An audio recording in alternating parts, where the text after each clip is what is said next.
I'm a pharmaceutical rep based out of Charlotte, and this happened 3 months ago when I was driving back from a conference in Asheville. It was around 11 at night, that dead hour when the highway feels like you're the last person alive. My gas light had been on for 20 miles, so when I saw a rundown station near the Pisgah Forest exit, I pulled in. The place looked like it hadn't been updated since the 90s. The overhead lights flickered. There were only 2 pumps and a small store with bars on the windows, and I was the only car there. I got out and started filling my tank. About halfway through, I got this crawling sensation on the back of my neck, like someone was watching me. I looked up and saw a man standing on the other side of the pumps, staring at me with this smile that made my stomach turn. I tried to ignore him, focused on the numbers climbing on the pump. Every second felt like an hour.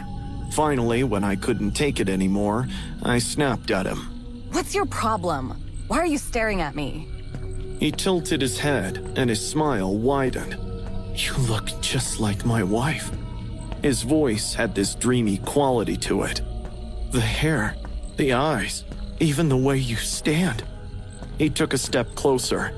It's uncanny. My hand tightened on the pump handle. I'm not your wife. No, he agreed, still smiling. But you could be. You have the same energy. The way he said energy made my skin crawl. I wanted to get in my car and leave, but my tank was only half full, and I still had 2 hours of dark highway ahead. I forced myself to finish pumping, screwed the cap back on, and got in my car. My hands were shaking so badly I could barely get the key in the ignition. The sign on the pump said cash only. I had to go inside to pay. I sat there for a full minute, trying to convince myself to just drive off, but I couldn't steal gas over some weirdo's smile. I looked around the lot. I couldn't see him anymore. Maybe he'd left. Maybe I'd overreacted.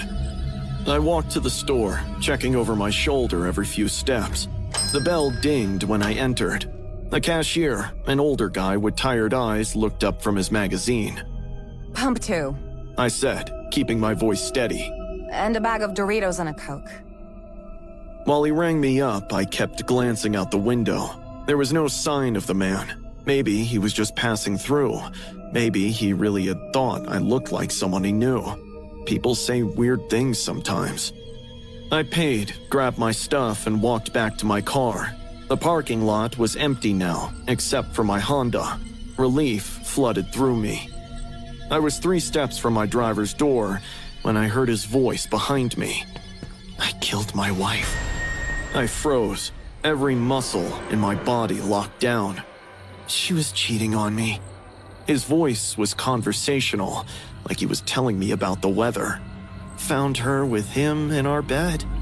I turned slowly. He was standing maybe 10 feet away with his hands at his sides. Even in the dim light, I could see dark stains covering them. I put her body in the woods.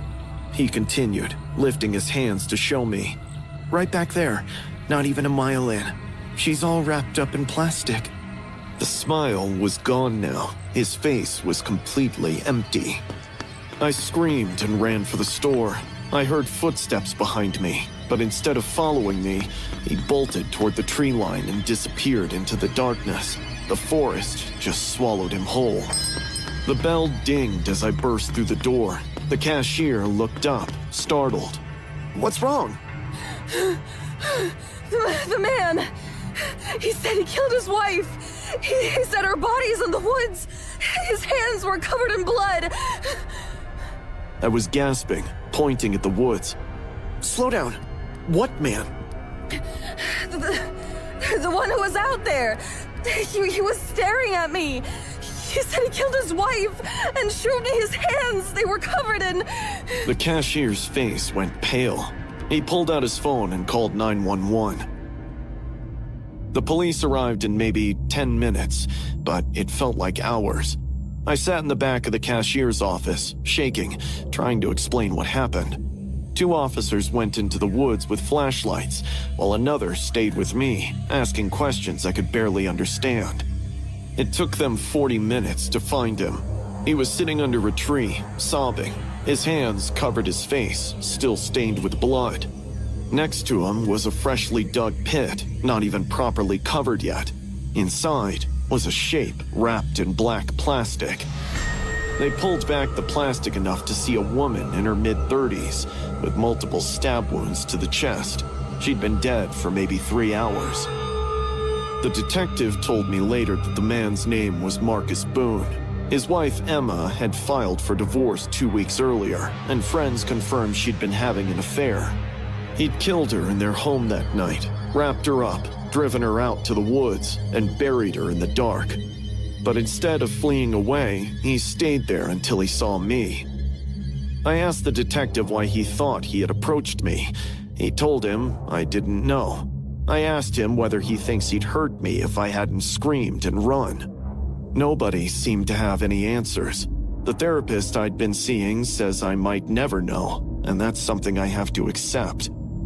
I don't drive that highway anymore. I don't stop at gas stations alone after dark. And whenever someone stares at me too long, I hear his voice in my head, saying I look just like his wife.